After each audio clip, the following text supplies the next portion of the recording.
Hi, everybody. Thanks so much for joining us today. We're super excited to have Becca Borden with us.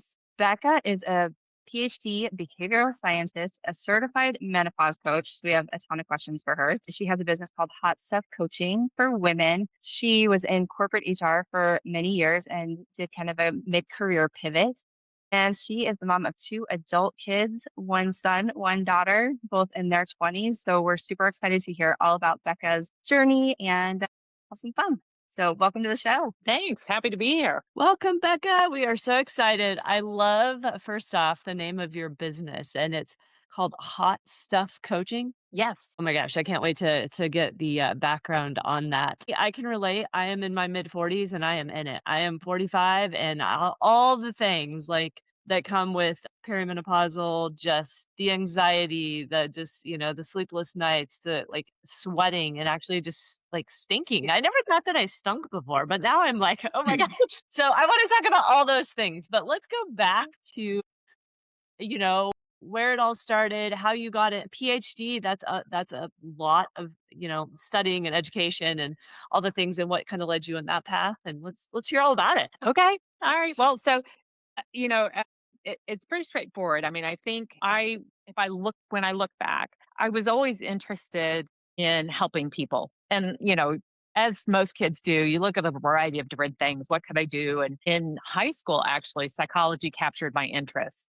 But it was psychology in the way of understanding why people do the things that they do, what motivates them. I love sitting in an airport and predicting which seat people are going to sit in, in a row.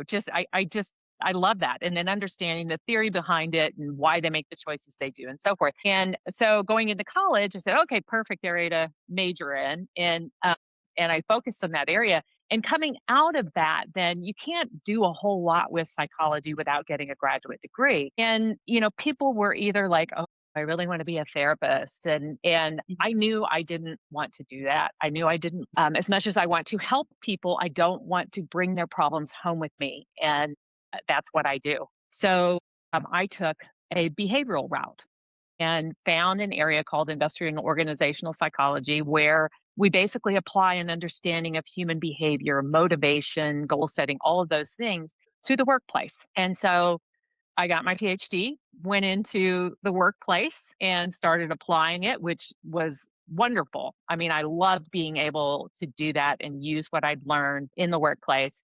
But over time, you know, I I was doing more programmatic things, doing things at higher levels, and I love the strategic stuff. I loved it, but I wasn't getting that whole like I don't feel like I'm helping anybody. So hey, that's great. We came up with a fabulous vision, but I didn't feel like I was really making a difference to individuals, to the corporate profit maybe, but not to individuals. And so I kind of backed out and focused on my kids for a little bit and said I need to find what I want to do. And over time, I explored a number of different things, all of it related to health and fitness because that was a passion of mine. Looking at positive psychology and all of these things. And as I'm still going through this decision process, what I want to do, I got cancer. And going through the treatment forced me into a menopause and achieving that like what we basically they took all my estrogen, What kind of cancer was it that you got diagnosed with? breast cancer. Okay. Yeah. Yeah. So and it was estrogen positive, so no estrogen, so immediately fully in menopause. And I had been having perimenopause symptoms, so it wasn't like it was a surprise, but it changed so dramatically when I started taking the medication that shut down the estrogen. And that was when I started looking around for solutions. I asked doctors and I got prescriptions, but nothing that was really making enough of a difference. It would create additional symptoms, not solve the Mhm. symptoms I had. And so I started looking around and I was amazed that there was not more support out there. So this was 5 years ago, not that long ago. But things have changed a lot in 5 years.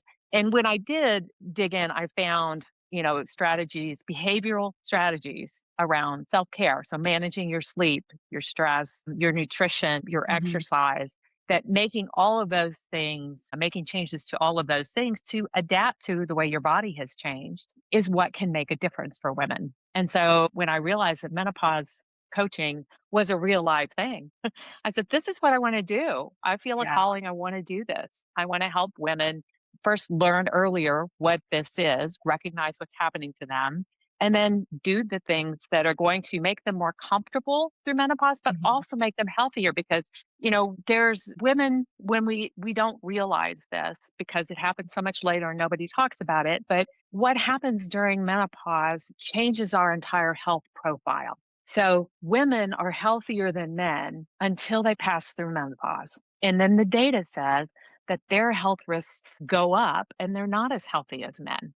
And it's because of what happens during menopause. And so that doesn't have to be that way. And if we do these other things, then we can have better health in the long run. So, It's funny because first of all, I wish I would have met you 4 years ago, 5 years ago, because I didn't know what the hell was going on. And I had a death in the family, so a lot of stress. So I just attributed it to that. But I was like not able to function basically. And so one of the things I'm curious about is I've always been an avid, exerciser. I eat pretty clean. Like my sleep started to get wonky. So that was but you feel like you're doing all the right things. So what are those habits that really like move the needle? well, sleep is most important. So Yes. if you need to get 8 to 9 hours of sleep, and you don't realize all the different things that are going on while you're sleeping. So in particular, or as an example, sleep affects hormones that regulate appetite and satiation. So Mhm. understanding or recognizing that you're full. So if you're not sleeping, then you can't do that. If you're not sleeping, it impacts your stress. And then all of these things come back and exacerbate those menopause symptoms. Yep. So good sleep Yeah. helps you, function.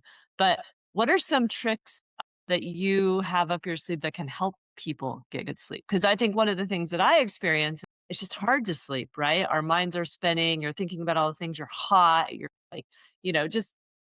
So, do you have Yeah. any tricks for Well, that? it's funny too that you say that it's well known that sleep is an issue, but because when I went to my doctor and I found a certified, like a menopause specialist doctor, which I had to do a lot of research Yeah. on, but the first thing she told me was, "We need to get your sleep in check." And I was like, "But that's not my biggest problem." I was like, "What are you talking about?" And so I did not see the connection there. So I'd love to hear more about Yeah. this. Yeah. And it is, it is widespread. Everybody knows or recognizes when you get a poor night's sleep, the next day you have trouble concentrating, you have trouble with your mood. Well, your body is all, and brain in this case in particular, is already struggling to function with less estrogen. And Mhm. and now you've added that burden on top of it. And it just makes it that much more difficult for you to recover. And I've got a whole 10-minute video on all the things you can do to help you sleep. So, but I'll give you the highlights of the things that are most helpful. One, exercise. So making sure that you've been exercising always helps you sleep. I've looked at patterns with clients that sat down to look at their sleep scores and Mhm. said, on the days that you exercise, did you notice that you got a better night's sleep? So that helps.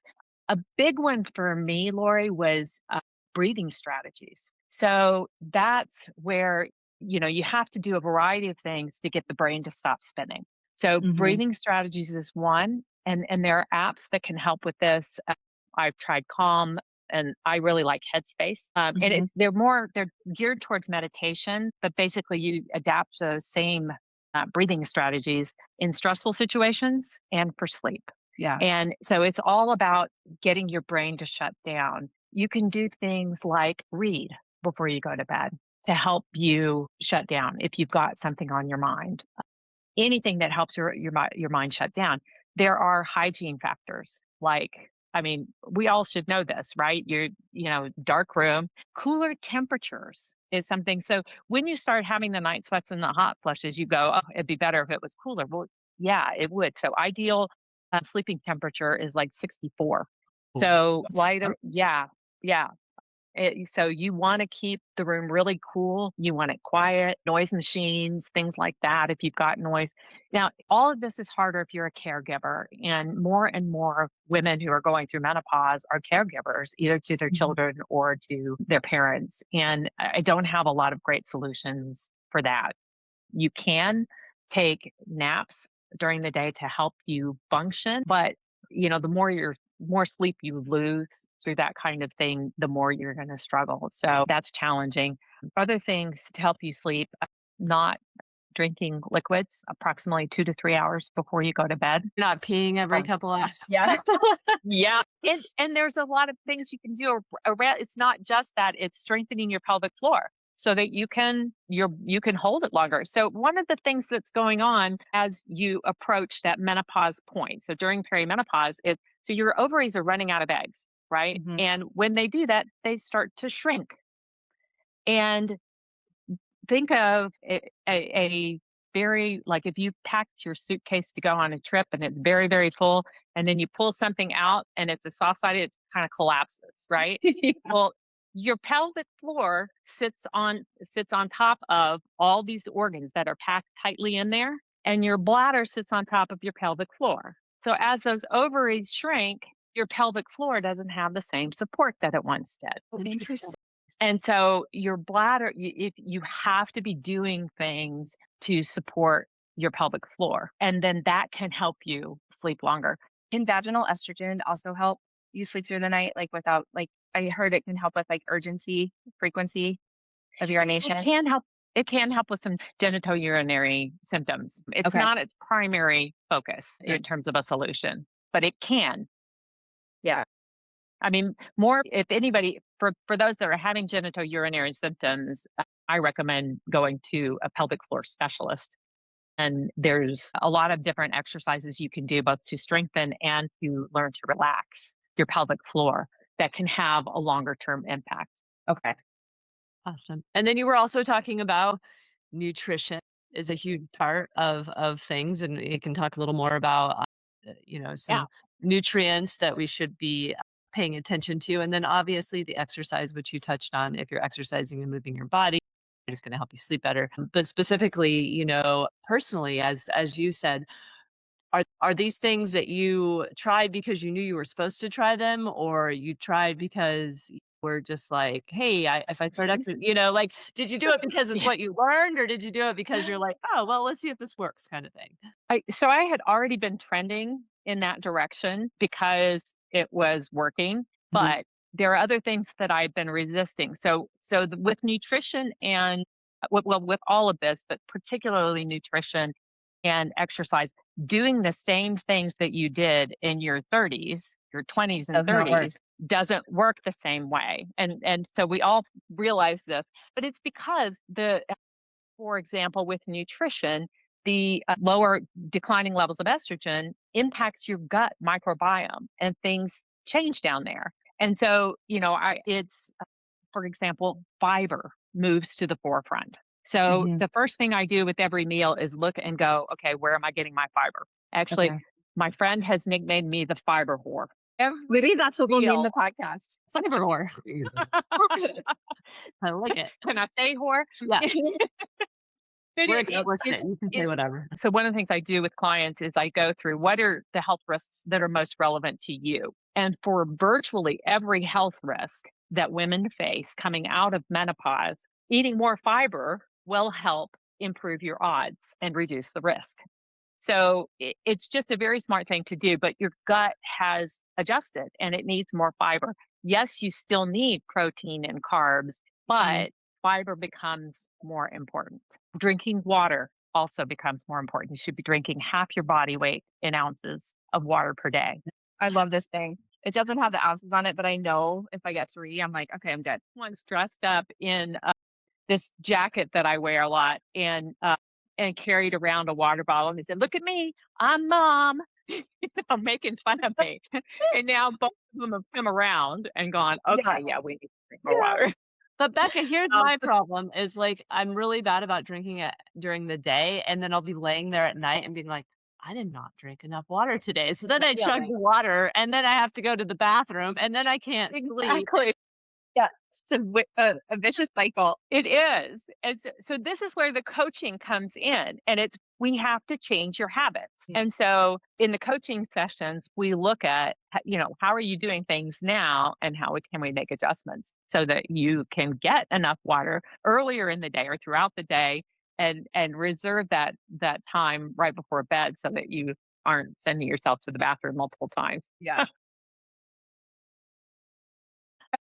So, first of all, everything that I recommend in terms of nutrition and so forth, these are not diets. Uh-huh. These are changes to the way you eat. Yeah. And so, what I advocate in my practice, and I learned this through my certification program, is portions. And so, you can use your hand to size Mhm. up portions for the different categories of food. And so, for example, with fruits and vegetables, it's a closed fist. That's one Okay. serving, and you want 5 to 6 servings per day. So you primarily get those from fruits and vegetables, and you can also get them through various whole grain carbs. Whole grain carbs, it's an open fist or cupped hand, Okay. I should say, cupped Okay. hand, and you can have up to 8 of those per day. Okay. So so I prefer to do it that way rather than to try and go, okay, well, how much of this did I eat, and therefore how many grams did I get? But I'm pretty sure Yeah. the recommendation is 45 to 50. Okay. And I'm guessing we all eat like 10. Yeah, yeah, I think actually 10 to 15 is the average for an adult. And again, Okay. it's not about counting it, it's about going into your meal and saying being conscious of Yep. what you've eaten throughout the day. And you get to dinner and you look back on your day and you go, oh crap, I haven't had any fiber. So Yep. then you might want to build yourself a salad full of with brown rice and Mhm. beans and lots of fresh vegetables and really get your fiber up for the day. Or strategies like if you've got control to be able to look at each meal and say, what's my fiber content in this meal? What's my Yeah. fiber source, I should say, in this meal? Yeah. It's funny, Lori and I, right before we hopped on with you, I was telling her about how I found since my kids left, we have to be intentional about our time. Meaning, like when the kids are in the house, things are thrust upon you. You've got their activities, you're just going from one thing to the next. You know, you have to Yeah. cook dinner at a certain time. And I find that now, if we want to do something, we have to, yes, you have flexibility and freedom, but you have to also be like, do we want to do today? We want to make sure we get out of the house and do something fun. So what does that look like? What do we Right. want to do? Instead of just like sitting there and waiting for something to come your way because it's not going to happen. And so it's just, this is the same Right. way, right? Like you have to be intentional about it because you can't be lazy anymore about it. You kinda have to Yeah. plan, even if you're not a planner, right? Yeah. Because as Yeah. Jenny said, if you're like, "Oh, I'll do it tomorrow," or, the day comes and you're like, "Oh, I don't have the right groceries in my Yes. house," or, you're like, "Oh, I'll just eat this and I'll start," it's exercise, diet, I say diet, but just healthy eating and, Mhm. sleep, Right. like telling you, "I am gonna try to go to bed at this time," not like, "Oh, Yeah. I'll go to bed when I'm tired," right? Like, having, Right. I see it all the time, they say, like, habits of successful people, right? Like, boring as can sometimes be, like, it's really having that schedule with Yeah. flexibility, right? Things happen. Right. But I think those are just really good reminders and the reminder that we are gonna fail, and that's okay. You're gonna have those days where you're Yeah. like, "I didn't sleep well, I ate really bad, and, I just didn't do the right things, but the next day will be better," right? And I Or think the next meal That's will right. be better. the next meal, right? And I think Yeah. we even say something like stronger, smarter, kinder, right? Like, and talking Yeah. about what that means. And Yeah. I think we need to just be open to giving ourselves forgiveness because we have a lot going Yeah. on, right? A Yeah. lot. Yeah. We do, and it's you learn, I mean, or at least I did, as a working mom, you had to be more planful. Yeah. We would plan our menus out at the beginning of the week and then shop. Of course, now I do it like every 2 to 3 days. Now the kids are gone because we Yeah. don't know what's gonna come. But it is about being planful. It is our bodies are more comfortable being regular, but they can deal with disruption. You just have to come Sure. back to it. Jenny, you were saying, I wish I'd known you back in the day. I mean, it ain't over. Yes. I was Yeah. 54. I was diagnosed with cancer. So I'm Okay. 59 now. And I, so you were asking about, like, did it, did these things come to me or did I learn about them? So I fought strength training since I turned 40. Like I did this big exercise crunch with a friend of mine when we turned 40. Oh, we were so proud of ourselves. And this personal trainer kept saying, you need to be doing strength training. You need to be doing strength training. And I fought it because I was like, I put on muscle real easily and I don't want to bulk Yeah. up. I don't want to do that. I'm not going to do it. And what I came back to with after cancer and when I learned about menopause was we are losing muscle at a rate of 1 to 2% per year starting in our late 30s. And so you actually have to be doing strength training to retain that muscle. And I'm coming up on a milestone where we start losing 3% of our muscle per year. 60. So at 60. And so Wow. you have to transition to doing and it actually you don't have those hardcore cardio workouts that you used to do when you were younger. They're not having the same impact that they Mhm. used to. You need movement, but Yeah. even particularly for people who don't enjoy exercise, just walking Mm. is a great thing. The best exercise is the exercise you'll do. Yes. And doing something is better doing nothing, all the catchphrases, but Yeah. you've got to be doing if you want to remain active and you want to remain healthy. So if you look at all the different health risks, the other thing that shows up as reducing your risk is strength training. So, I mean that's Yes. those are the big impact areas of each of those three And categories. Becca, I think, Jenny and I have always been like huge, like we've always been, I think you have, Jenny, always been into strength Yeah. training and enjoy it. And I think it's interesting because, having a background in fitness myself, I see women that are very hesitant to do it.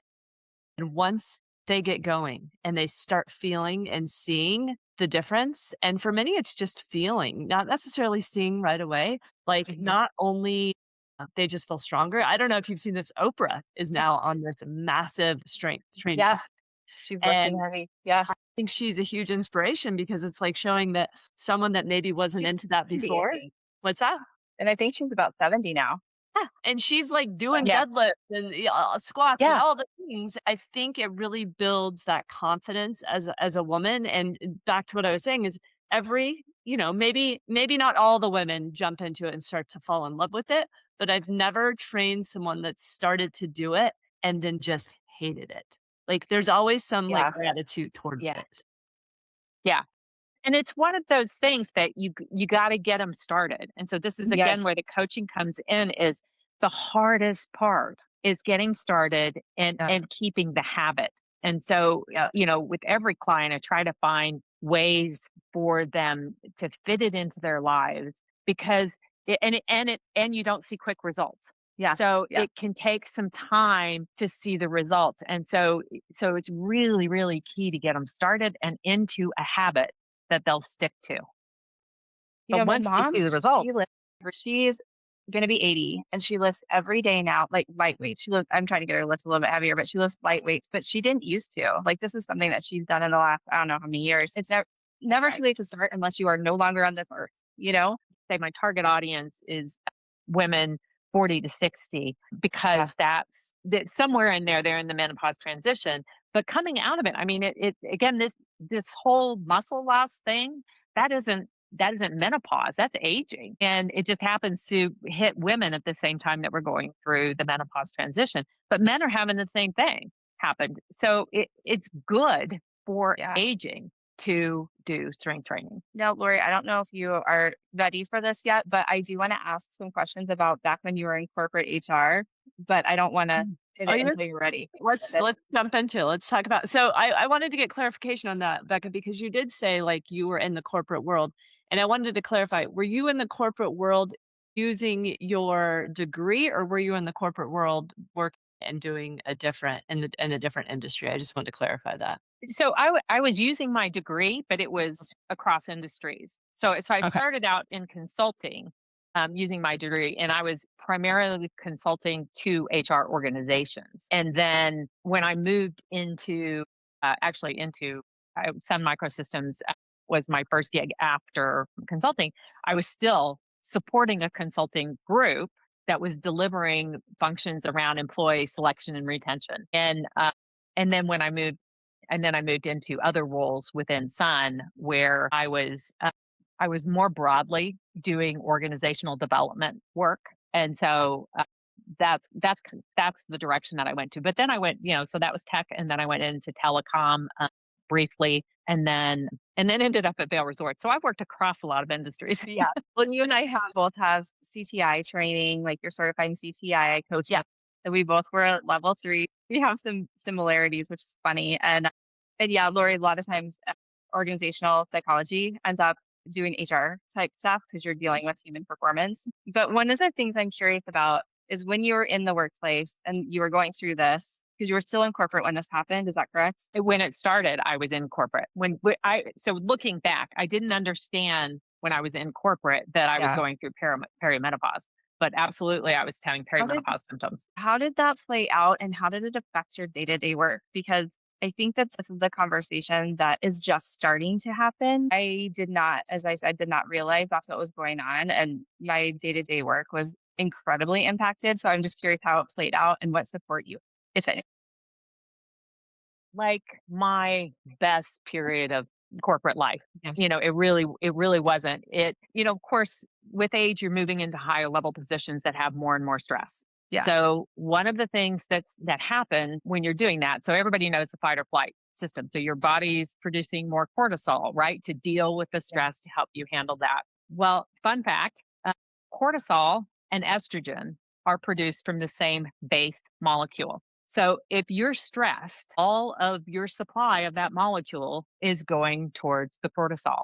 And there's not enough left over for the estrogen. So you're actually making your menopause symptoms worse Oh, if you're wow. not Okay. managing your stress. And so again, this is one of those things that I look back on and I go, "Oh my god, well no wonder." And it's like I have this incredible memory and I would get I'll never forget, this was actually at level 3. I got into a team meeting and it was one of those things where, I'd been running hard and we had a new manager in place who wanted a presentation on something. He'd asked for something like a week or two in advance. In the middle, I'd done this 2-day trip with my client to New York and I was jet lagged and I Yeah. was exhausted. So no sleep. So no sleep, stressed. And I show up at this team meeting and he asks for the presentations and I go, oh my God, never in my career Mhm. done that. Never, ever. I never did it again either. But it was. I look back and I go, if I had known and could have managed my symptoms better, Mhm. had more focus on that, I was putting every bit ounce of energy I had into trying to be effective in the job, and I was actually making it worse because I Yeah. wasn't taking care of myself. So it absolutely plays out. I will say the symptoms I experienced on a day to day basis, I would have just more, I wasn't as cognitively as clear Yeah. as I'd been before. I would have mood swings. So, and it was not, most of the time people didn't see it, but if I got blindsided, then I didn't, Mhm. with something that I didn't have the same control over my emotions that I had had previously. Yeah. So, and it's interesting that you mentioned that because that experience was so profound for me, so profoundly negative Yes. for me that since I started, one of the things I've wanted to do is to support women who are in that situation because there was zero support. I mean, of course, Yeah. there was zero recognition that this is an issue, and if it is an issue, well, it's your issue. Yeah. It's not, "Hey, this is happening to you. This is happening to women. Let's help you Mhm. figure it out," which, like, I've got a friend and client right now who, as soon as she started exhibiting some of those symptoms, her manager said, "Hey, let's talk offline. What's going on with you?" And this was a Yeah. male manager, Good. but they'd been Mm. through training Yeah. in what to watch for. And this is, she's a high performer. And he said, based on this behavior, something's going on with her. And he gave her what she needed to take Yeah. care of herself. So I interviewed women. I finally got to, what can I do to help? And I interviewed women the first part of this year. And I put together a video and I've got a LinkedIn newsletter ready to go on how to manage your menopause symptoms at work. I love it. And it's based on science. So there's some of the tips are science based, and some of them are tips from women who lived it Yeah.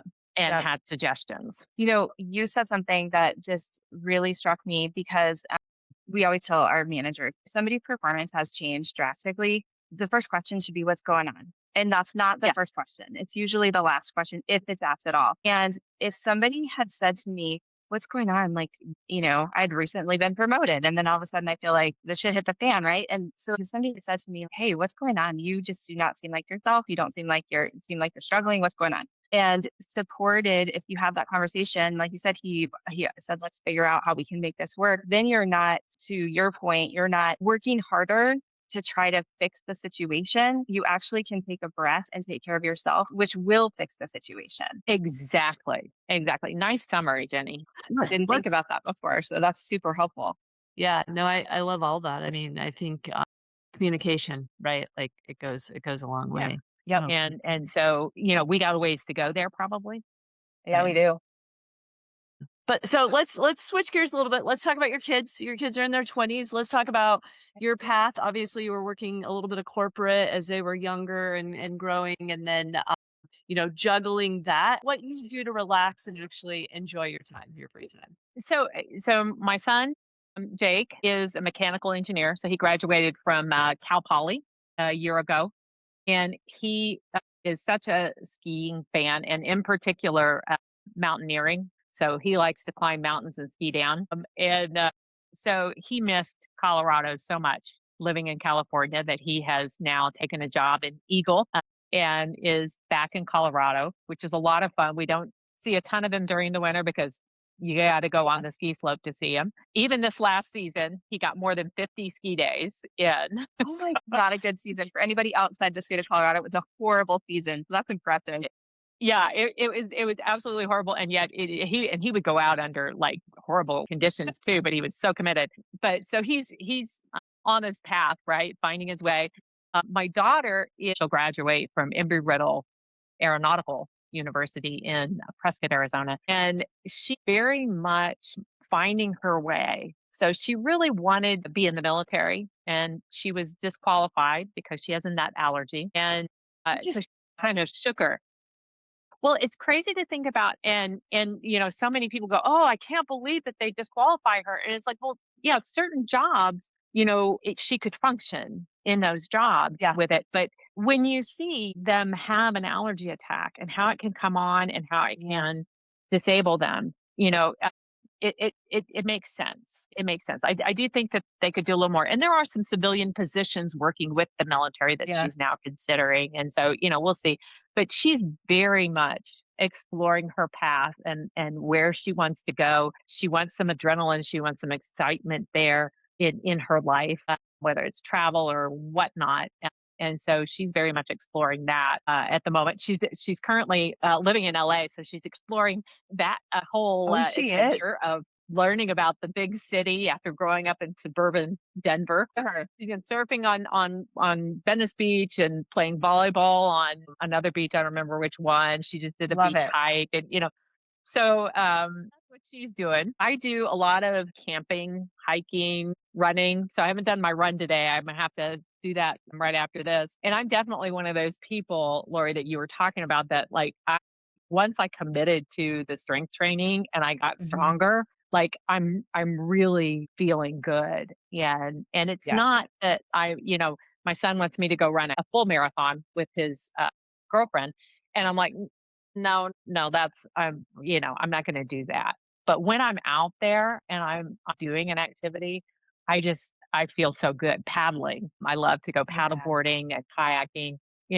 Typical Colorado girl. I like to be outside. Yeah. Yeah, all those Love things it. are awesome. I think, as we always talk about, like making sure your bucket's full, that you are ready to roll with all of your clients and help them be their best selves. I think that's awesome. And then, looking at what you're looking forward to. So your business that you currently have, your hot stuff Mhm. coaching, how long have you been doing that specifically? And do you have any additional plans or just to continue doing that or branching out to do some other business ideas? So I've been doing the coaching for 2 years. So I'm really getting ramped up, but I've started expanding. So again, for me, it's about the mission. The mission is what's most important to me. And so I've started expanding into doing more informational and awareness types of things. So I'm working on something right now for a nonprofit healthcare system to help their providers become more aware of what women are going through and what they can do to help. And so doing more of that, I'm also looking at workshops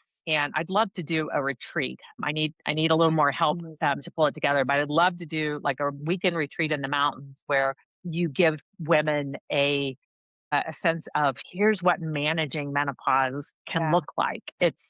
You go, you eat the way that you need to eat to support your body during well, post menopause actually, and you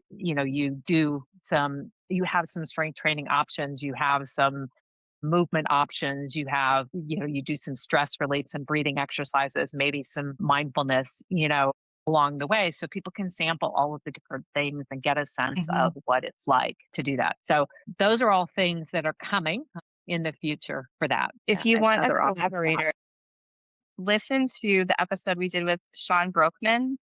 I will Okay. connect you with her if you're interested, but I just, as soon as you said retreats, I was like, oh, you two need to talk. She does adventure retreats, and she did one recently where she did bring in some wellness, nutrition, menopause support, that kind of stuff. So you could be a powerhouse. Yeah, that'd be great because I'm looking for somebody that, can really shoulder some of the load Yeah, along the for way. sure. I love the idea of retreats because I think they either can continue to help women along the journey that they're currently already maybe doing those good things for themselves, or it can be that spark and reset, where it's like just Hmm. that moment, or, they just need to surround themselves and know they're not alone. Also the most important thing because you feel kind of lonely sometimes, like, you're not alone, but you feel that way, right? But then you Yeah. go to Right. any kind of event, especially a retreat, you're surrounded by people, women that are supporting each other and can share their stories and build that camaraderie and friendship. Like that's one of the Yep. most Yes. important things is gaining a new friend that can be there for you and that can listen. We all love our spouses, but they are, wired differently. Even if Yeah. they're female too, they're still white. Hey, right, they're still wired. Yeah, I was gonna say partner because Yeah. I'm like, I mean, every Yeah. person is different, and sometimes when you're in a partnership, it's nice to go and surround yourself with randoms and become friends with them. Yes. Yes. No, absolutely, absolutely. You never know who you'll meet. That's right. I love this. I can't wait to hear about your retreat. So Yeah, that's great. And definitely then, you'll well, keep us posted for sure. yeah, and we could be a part of Yeah, it. Jenny and I could definitely be a part of it Yeah. too somehow. That would be that'd we be great. we would love that. Before we wrap things up, you've done a lot of amazing things in your life. Want to hear what you're most proud of? It can be anything. Personal or professional. Yes. Easy peasy. It's my kids. Yeah. It's We get that. the decision to step away from corporate was I was overwhelmed. But it was also the age of my kids, and I made a concerted effort to be more a part of their lives. And really, they were preteens, and so to be more a part of their lives through those teenage years, and they're both just such wonderful human beings, and on the path to do great things. And that it's not even the legacy of it. I love them so very much, and to see them doing so well is best accomplishment I could have. Absolutely. I love it. They're lucky to have you as a mom. Thank you. You're so kind. You're like, I know I'm a badass. It's all good. Yeah. Mm. Yeah. I mean, I've known I was a badass for a long time, but sometimes I have to remind myself. Exactly. Right. Exactly.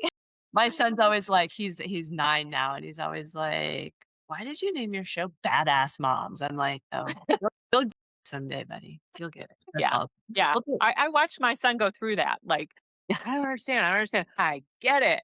Yeah. Light bulb goes on. Yeah. That's Yeah. It's awesome. pretty cool. Right. That's great. Becca, thank you so much for being on our show. I'm so excited for our listeners to hear all the wonderful things that you had to say today because I think if it wasn't new to them, it's a very nice, gentle reminder of the things that they need and can be doing to be their best selves. And then please tell our listeners how they can get a hold of you if they want to participate in some of your coaching and hopefully some of your future retreats. Okay. Sure. Yeah.